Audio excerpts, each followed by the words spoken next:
All right, trade journaling. Ladies and gentlemen, should you have a trade journal or should you not? It's a big topic of debate, a lot of back and forth online about this in the trading community. So let's go ahead and set this straight once and for all. Yes, you should be journaling. None of you should not be journaling. If you're a professional trader who doesn't journal, you're like a professional athlete, boxer, basketball player who does not watch back their film and does not adapt their strategy to what they're seeing in that film. So start tracking your trades, start journaling. How exactly do you do it? Let's go ahead and dive in. There is a lot of different mumbo jumbo online about how exactly you should be journaling your trades. But in all reality, when we're talking about trade journaling, all we are really trying to do is 1, track performance, 2, identify weaknesses and patterns in our performance, and 3, reflect on those weaknesses and refine your strategy in order to improve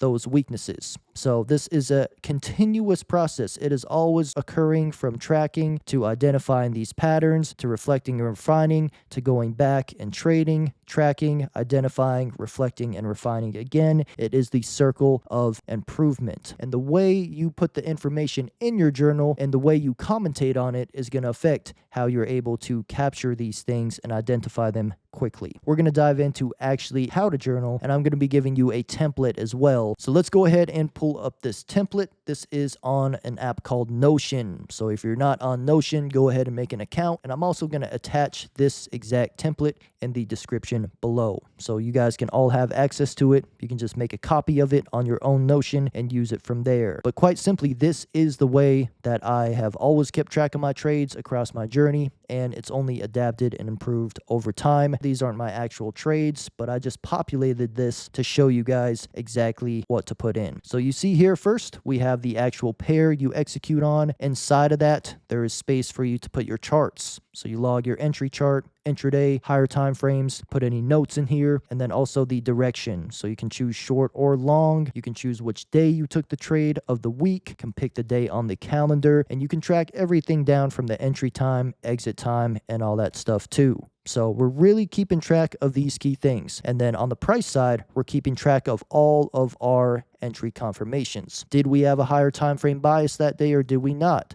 Yes or no? Did we have a point of interest? If so, which one did we use? Did we use a 15-minute fair value gap, order block, etc., etc.? And same thing with the entry itself on the lower time frame. You can input all this just with a click of a button, and I'm also going to do a sample entry at the end here so you can see what this looks like. But you can see as well, we have the risk, so you can put how much dollar amount you risked on that trade, also how much percentage risk of that trade, and you can also do that over here with the ROI and the profit as well. You can input, of course, win, loss, or break even, and then over here there's some more details that you can track in terms of risk to reward, what was your overall multiplier, and then did you breach any rules. In my strategy, these are all of the rule breaches that I've found over time to get me caught up. If you ever breach a rule, you can just click it in right here, and it also helps because when you look back on your journal over weeks, months, and over time, you can see if you've repeated certain mistakes more than others, and now you know what to focus on.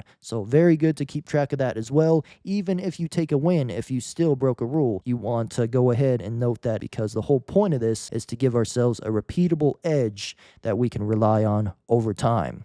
Also, notes, anything you want to put, but this is where it gets really in depth, and this is one of the key things that help me improve on a week-to-week, day-to-day basis, while all the rest of my competition and people who started at the same time as me were making the same mistakes over and over and over without identifying them. So right down here, we also have a section called Review. This is where you can click into here and review your weekly performance. So what major breakthroughs did you make this week? For example, maybe you took a lot of L's due to a certain rule breach last week, and this week you were able to correct that entirely and no rules were broken. So that would be a major breakthrough. Maybe you also used proper risk all week long, so that's a major breakthrough as well. Under drawbacks, of course, those mistakes that are repeating or just simply any mistake you made throughout the week that you know you want to improve on, you could put here. In the journal, we ended up selling in a discounted area, which is the opposite of what we want to do. We want to always be selling from a premium. So we note that here,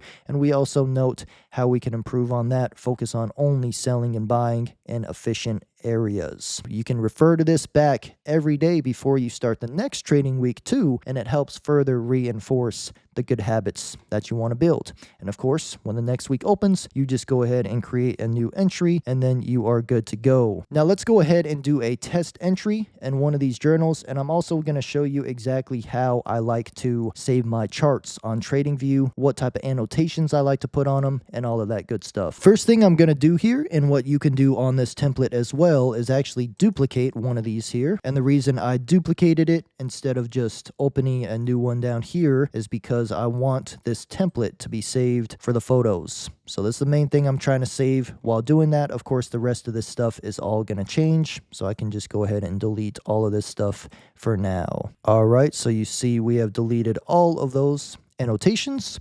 So now I can go back to my actual trade. So if we look at my trade here, we did take a long. So I'm going to go ahead and put long position. If we look what day the trade was made, this was made on a Friday, January 31st, around 9:35 a.m. So we're going to put Friday, January 31st, and it was at 9:35 a.m. And let's see what time we got out of the trade, 10 o'clock a.m. So I'm going to go ahead and put 10 o'clock a.m. On this particular day, we did risk 250, and then we ended up making about 750. So rough estimation, but of course, for the sake of example, if you're doing this on your own, you obviously want the exact number on here, and that would make this a 3R.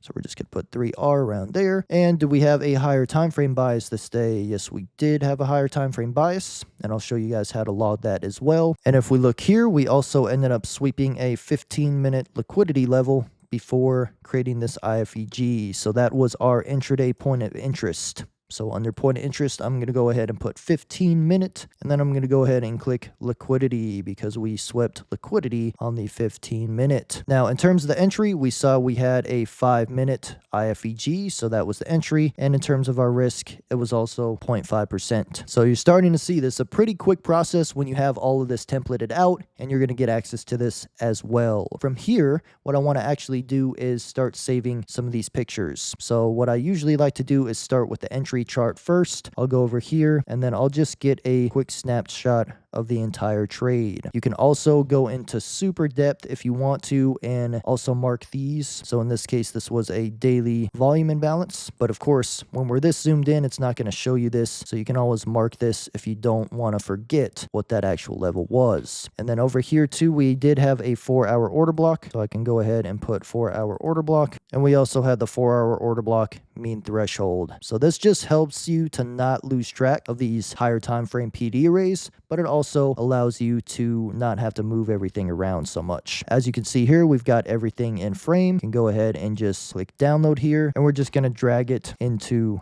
this. So right here, you can see we have the entry chart saved, and you can also add any notes you want to too. And now you have the trade, you have your commentary, and then you can also add any other info that you want to put in there as well. Next, we'll go on to the intraday charts. But before we do, one thing I also like to do is get a before photo as well. So just before the entry gets confirmed, and then I'll even save a photo of the actual trade idea. Now, I don't tend to journal these when I do take these screenshots, at least not in the actual journal. But if I actually go to my Finder, you can see that it's a nice little kind of slideshow you can put together. So you can see what your confirmation looks like before, after. You can kind of train yourself to start to see your setups form. Let's go on the 15-minute right now. You can see we got our 15-minute in front of us now. Got our 4-hour order block mean threshold, 4-hour order block level, and we got our daily volume imbalance. And now that I got the chart the way I want to, I'm going to do the same thing. I can just take this before photo, and in this case, I'm going to take this off, and then I'm just going to take the after photo